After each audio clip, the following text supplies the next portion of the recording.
बम भवानी धाम की जय। मानस प्रेमी सज्जन वृंद, आप सबका आज की कथा में स्वागत है। ऋष्यमुख पर्वत के सन्निकट स्थित विश्वकर्मा निर्मित दिव्य संपूर्ण ऐश्वर्यों से युक्त तथा देवताओं तक के लिए दुर्जय के सिंधापुरी का राजा परम शक्तिशाली वानरराज बाली था। वह अपने भाई सुग्रीव के साथ किष्किंधा का राज्य कर रहा था। दोनों भाइयों में अत्यंत मित्रता थी। प्रीत रही कछु बरन न जाई, परंतु इस प्रेम में खटास डालने होते एक दिन बाल की नगरी किष्किंधा में आधी रात के समय राक्षसों का निर्माण कार्य संपन्न करने वाले माय दानव के पुत्र मायावी ने बाल को युद्ध के लिए ललकारा। बाल तो किसी की भी ललकार कर सुनकर बैठने वाला नहीं था। रात में ही मायावी को मारने के लिए दौड़ा तो सुग्रीव जी सहायतार्थ बाल के साथ दौड़ पड़े। मायावी भागकर पर्वत की एक गुफा में छुप गया तो बाल भी उसी के पीछे दौड़ते हुए गए। गुफा के पास पहुंचकर बाल ने सुग्रीव से कहा, भाई तुम इस गुफा के द्वार पर मेरी 15 दिन तक एक पखवाड़ा तक प्रतीक्षा करना और मेरे वापस न होने पर समझ लेना कि मायावी ने मुझे मार दिया है। ऐसा कहकर बाल मायावी से युद्ध करने हेतु उस गुफा में प्रवेश कर गया। गुफा के अंदर पहले से अनेकों राक्षस एकत्रित थे, इसलिए बाल को युद्ध करते करते 1 माह व्यतीत हो गया। 1 माह बाद उस गुफा से रक्त की धारा बह निकली तो सुग्रीव ने सोचा कि बाल ने तो लौटने के लिए 15 दिन का समय दिया था, 1 माह व्यतीत हो गया, कहीं राक्षस राज मायावी ने बाल का वध तो नहीं कर दिया और बाहर आकर वह हमें भी मार दे।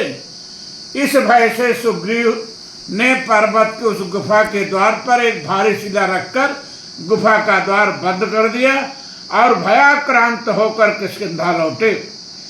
कुछ दिन और व्यतीत हुए परंतु बाली नहीं लौटा तो मंत्रियों ने मंत्रणा करके राजा विहीन किष्किंधा राज का सुग्रीव को राजा बना दिया। तब तक राक्षसों सहित मायावी का वध करके बाल जब किष्किंधा वापस आया और किष्किंधा के सिंहासन पर सुग्रीव को बैठे देखा तो यह सोचकर क्रोध आ गया कि 15 दिन बीतने पर सुग्रीव ने गुफा में प्रवेश कर वस्तु स्थिति जानने का प्रयत्न भी नहीं किया, उल्टे पर्वत की गुफा का द्वार भी शिला से बंद कर दिया और यहाँ आकर राज्य लेकर आनंद कर रहा है। क्रोधित बाल ने सुग्रीव को बहुत मारा और उसकी स्त्री रूमा को भी छीन लिया और सुग्रीव को भागने पर मजबूर कर दिया। यदि श्री हनुमान जी न होते तो बाल सुग्रीव को प्राणदंड भी दे देता, परंतु हनुमान जी तो जानते थे कि यह सब भ्रम के कारण हुआ है। सुग्रीव ने स्वेच्छा से राज्य स्वीकार नहीं किया, अपितु नगरी को राजा विहीन देखकर मंत्रियों ने ही सुग्रीव को बरबस राजा बना दिया है, इसलिए वो सुग्रीव के पक्ष में थे। सुग्रीव भागकर जाते कहा, बाल की सर्वत्र पहुंच थी। एक मतंग ऋषि की तपस्थली जहां मतंग ऋषि मूक मौन होकर तपस्या करते थे, जिस कारण यह स्थान ऋष्यमुख कहलाता था, इसी ऋष्यमुख पर्वत पर भागकर सुग्रीव गए, क्योंकि यहाँ पर जब बाल ने दुंदुभी राक्षस को मारकर उसकी हड्डियों को फेंका था तो उसके रक्त की बूंदों से मतंग ऋषि का आश्रम अपवित्र हो गया था। इस पर बाल को मतंग ऋषि ने साफ दे दिया था कि यदि तू अब पुनः इस स्थल पर आया तो तेरी खोपड़ी के 7 टुकड़े हो जाएंगे अथवा तो मृत्यु को प्राप्त हो जाएगा। इसलिए बाली इसी मतंग ऋषि के साप के भय से ऋषिमुख पर्वत एवं मतंग ऋषि के आश्रम के आसपास फटकता नहीं था। बेचारे सुग्रीव हार थक कर भाग कर वहीं आए और अपने मंत्रियों एवं हनुमान जी के साथ वहीं रहने लगे। सीता जी को जब आकाश मार्ग से रावण ले जा रहा था तो जानकी ने जो वस्त्राभूषण गिराए थे वह इन्हीं जगहों पर मिले थे, जिससे आगे चलकर सुग्रीव ने श्री राम को दिखाया भी था।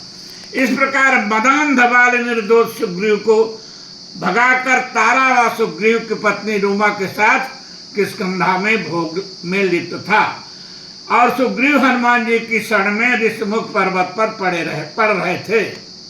रह रहे थे। संत का गुण है कि जो उसकी शरण में गया और रह गया तो संत जीव को पुनः संसार के भोगों की ओर न लौटाकर उसे परमात्मा तक पहुंचा देता है।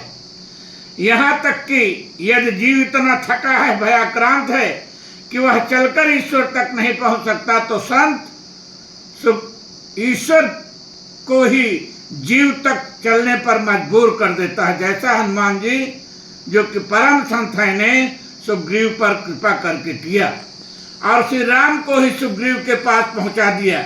उधर पर्वत पर हनुमान आदि के साथ सुग्रीव विराजमान हैं। इधर राघव सीता को खोजते हुए जब ऋषमुख के पास पहुंचे तो सुग्रीव ने श्री राम और लक्ष्मण को देखा तो उनके तेज को देखकर घबरा गया कि कहीं बाल ने ही तो शत्रुतावश मेरा वध करने के लिए किसी को नहीं भेज दिया। इस प्रकार घबराकर सुग्रीव ने श्री हनुमान जी से कहा, अति सवेत का सुनु हनुमाना, पुरुष जुगल बल रूप निधाना, धरि बट रूप देखु तै जाई, कह सुजान जी सयन बुझाई, पठये बाली होहि मन मैला, भागौ तुरत तजौ यह शैला। सुग्रीव के कथनानुसार रूप बदलने में निपुण श्री हनुमान जी विप्र रूप धारण कर राघव के पास पहुंचे। यह विचार करके क्षत्रिय स्वरूपधारी ये यदि मेरे इष्ट होंगे तब तो कोई बात नहीं, और यदि वास्तव में कोई क्षत्रिय होंगे तो मुझे ब्राह्मण में के वेश में देखकर वे क्रोधित नहीं होंगे तो और शांत हो जाएंगे, क्योंकि क्षत्रिय हमेशा ब्राह्मणों की पूजा करते हैं, उन्हें सम्मान प्रदान करते हैं। बट ब्रह्मचारी इसलिए नहीं बने हनुमान जी क्योंकि ब्रह्मचारी की आयु कम होती है और कोई भी तेजस्वी महापुरुष या वीर व्यक्ति संभव है अल्प अवस्था का समझकर बटुक को संपूर्ण बातें न बताए।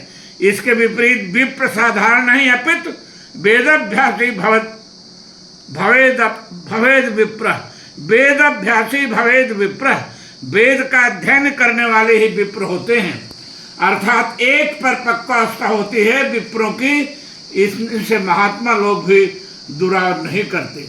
यह विचार कर श्री हनुमान जी बट रूप न धारण करके विप्र के रूप में श्री राम के पास गए, परंतु जब वो श्री राम के पास पहुंचे तो उन्हें देखकर प्रथम दृष्टि आई हुई समझ गए कि कदाचित तो परब्रह्म परमात्मा ही हैं, और इसी कारण धनुष बाण धारण किए हैं।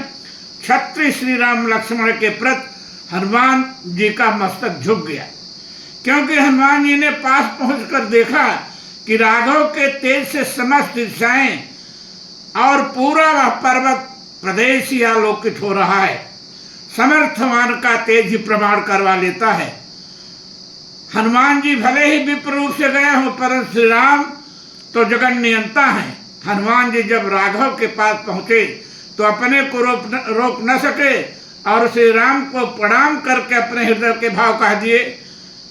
आए थे भेद लेने, परंतु भेद जानने की बनावटी बातें हनुमान जी के मुख से नहीं निकली, अपितु उन्होंने तो अपने हृदय की ही बात प्रभु राम से कह दिया। को तुम श्यामल गौर शरीरा, क्षत्रिय रूप फिरहु वन वीरा, कठिन भूमि कोमल पदगामी, कवन हेतु विचरहु वन स्वामी, मृदुल मनोहर सुंदर गाता, सहत दुसह बन आतप बाता, की तुम तीन देव मह को, नर नारायण की तुम दो, जग कारण तार नभो भंजन धरणी भार, की तुम अखिल भुवन पति लीन मनुजय अवतार। हनुमान जी ने सोचा यदि आज तक मैंने कभी नहीं देखा कितने सुकुमार कोमल चरण वाला कोई वन में नंगे चरणों से विचरण करे और उसके चरणों में खरोच तक न लगे। यह चमत्कार तो किसी अलौकिक व्यक्ति का ही हो सकता है। इसलिए हनुमान जी तो प्रभु को प्रथम दृष्टया ही पहचान गए कि असाधारण मानव नहीं अपित परब्रह्म परमात्मा ही हैं। परम श्री राम तो अपने को गुप्त रखना चाहते थे, इसलिए हनुमान जी के अनुमान पर उन्होंने न तो कोई स्वीकृति दी या सहमति प्रकट किया, न ही उनकी बातों का विरोध ही किया। इसी कारण हनुमंत लाल को और भी पक्का हो गया कि निश्चित रूप से यह मेरे इष्ट ही हैं। फिर भी पुष्ट के लिए प्रश्नकर्ता हनुमान ने प्रभु से उत्तर की प्रतीक्षा किया, परंतु प्रभु ने जो उत्तर दिया उससे राघव ने अपने को एक नर ही समझाने का प्रयास किया। श्री राम कहते हैं, विप्रदेव कौशलेश दशरथ के जाए, हम पितु बचन मानि बन आए। नाम राम लक्ष्मण दो भाई, संग नारे सुकुमार सुहाई। यहाँ हरे निश्चर भय देहि, विप्र फिरहि हम खोजत तेहि। बस अब यहीं पर कथा विश्राम लेगी। आप सभी को फिर मानस श्रवण की बधाई।